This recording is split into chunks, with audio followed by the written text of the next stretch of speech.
Pustimo se, sve smo krivi. To smo dogovorili. Nema problema. Nijedan problem nema. Sve smo dogovorili do zadnje slova. Pružamo obe ruke prijateljstva i saradnje i zajedničke borbe. Ali budite sigurni, nećemo više trpiti to. Ja vas uvjeravam. Godinu dana, 30 mjeseci to trpimo. Nećemo više. Nećemo više. Zato smo ubijeni, zaklani, preklani, porušeni. Žene su nasilovane. Nema više popuštanja. Zapamte to. Nema popuštanja. Nemoj to prepisivati meni. To od Hrvata urađe.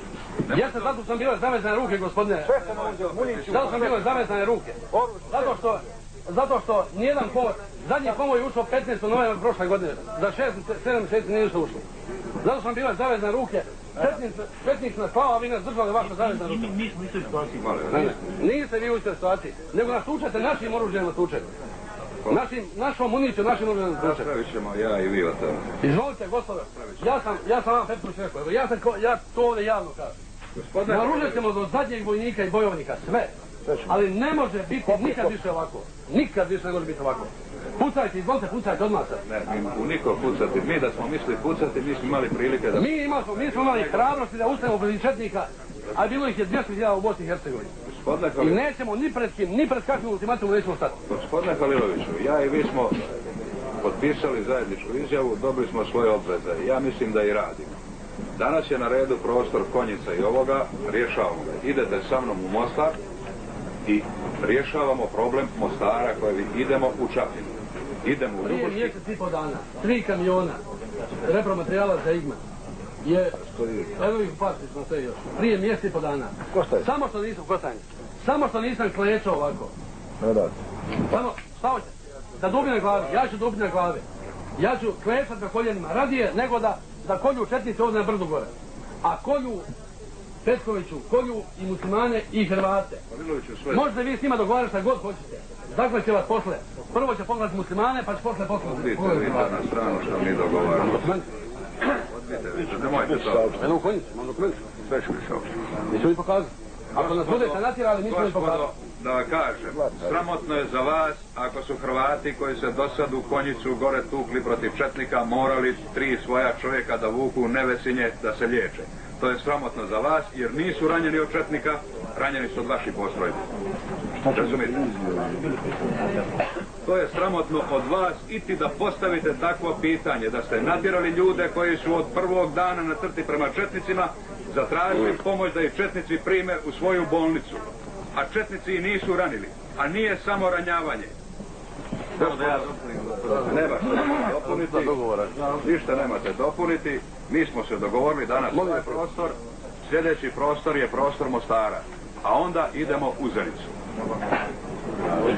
Jel važi ili ne važi? I da ne dižemo tenzije, i ja sam tebi 5 puta ruku pružio, evo je još jedan. O tome idemo gospodo na posao, a došao sam ja ovdje. Komandanti Halilović i Petković se ponovo nakon obilaska terena vraćaju u komandu španskog bataljona gdje sumiraju tok razgovora i svega onog što su vidjeli na terenu. Konkretno preciziraju obaveze i zadatke kao i nosioce u realizaciji istih. Neka strategijska pitanja da riješimo ako je to moguće riješiti. A nakon toga sve ovo drugo je, ovo su sve drugo tehnička pitanja. I apsolutno podržavam ovo da treba prvo spašavati živi pa onda mi. Mislim, to je, tu nema spašavati što se spasiti može. Apsolutno sam za sve ovo o čemu smo razgovarali, ali zaista mi moramo neke stvari sasvim otvorno kazati. I ako mi na toj platformi, na toj osnovi možemo razgovarati dalje, u redu. Ako ne možemo, koji je od nas dan? Mislim 11-12 dan, mi smo zajedno zapravo još uvijek vlada jedno veliko nepovjerenje, još uvijek vlada, još uvijek se tipamo ko kroz minsko polje. Mi dolazimo sa nerešavanjem ovih problema u izuzetno tešku situaciju, jer zapravo dalje ne možemo, jednostavno dalje ne možemo, nemamo argumenata ni pred borcima, ni pred komandantima, ni pred narodom. Na sastanku sa komandantima brigada, sa borcima u razgovoru, sa strukturama iz vlasti, sa narodom i tako dalje, u tim razgovorima, nama se vrlo otvorno zamjera zašto mi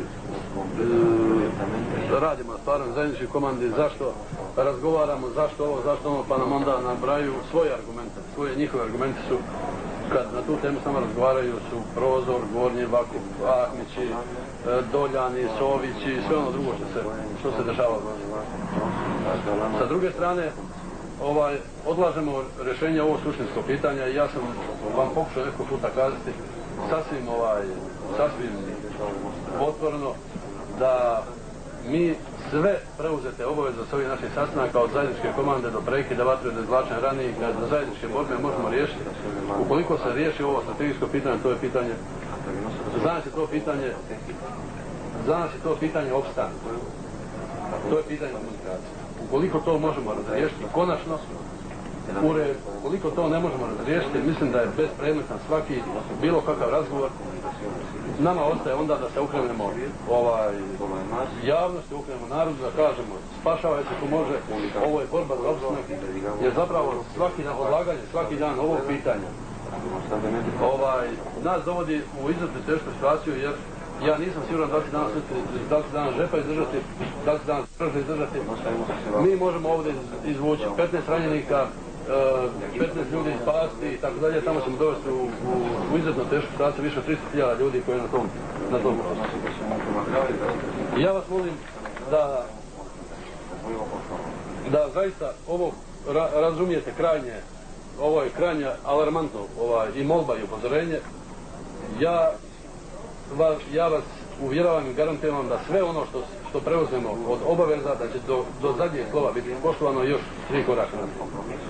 Ali vjerujte mi, kad sinoć smo sa komandantima razgovarali i kad kažemo prekid vatre po svaku cijenu, strijeljet ćemo i tako dalje, oni nama kažu ovo što sad nikad kaže, on je samo sad jedan dio toga rekao da HVO prekid vatre koristi za dovlačenje novih snaga, da ima dobre volje, onda ga na 3 kamiona iz Kostajnice došla već, jer je to zajednička stvar, to je stvar koju ćemo zajedno koristiti. Da ima dobre volje, ne bi stajao onaj konvoj tamo koji stoji, a Goražde, Žepa i Istočna Bosna dolaze u situaciju da nemaju sa čime da se brane.